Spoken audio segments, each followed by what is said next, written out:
I think doesn't matter what you do, resource constraint will always exist. Correct. Okay, resource constraint never goes away. Even if you go talk to large organizations, they'll say I'm resource constrained.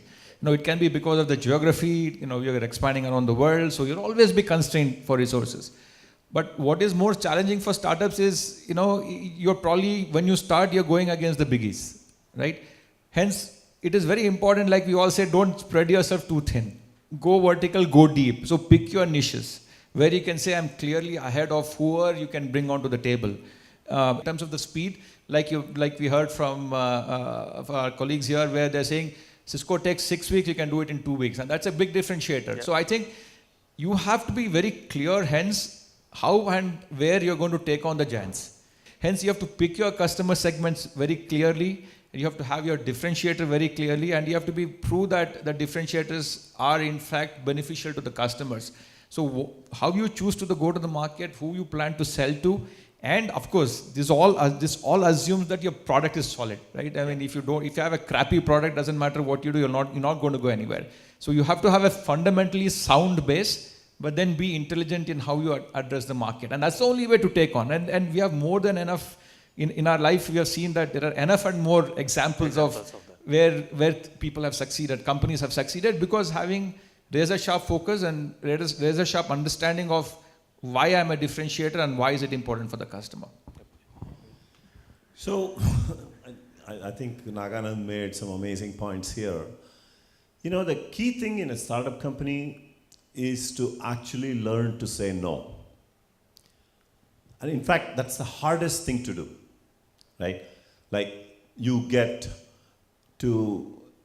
asked to develop 10 different functionalities or features, right? How do you just pick 2 or 3? That means you have to say no to 7 of them.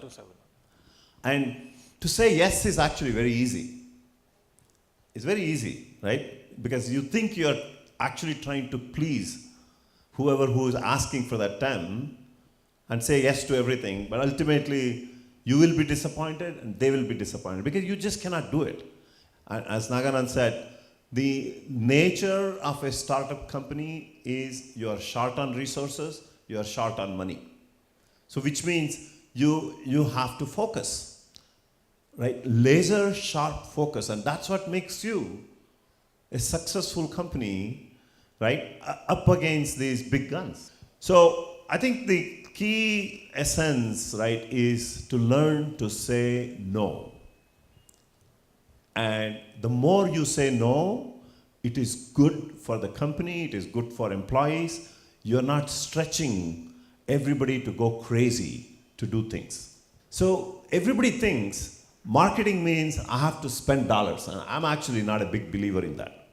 I think today's marketing, you can be very smart and you can leverage a lot of the tools that already exist in the market.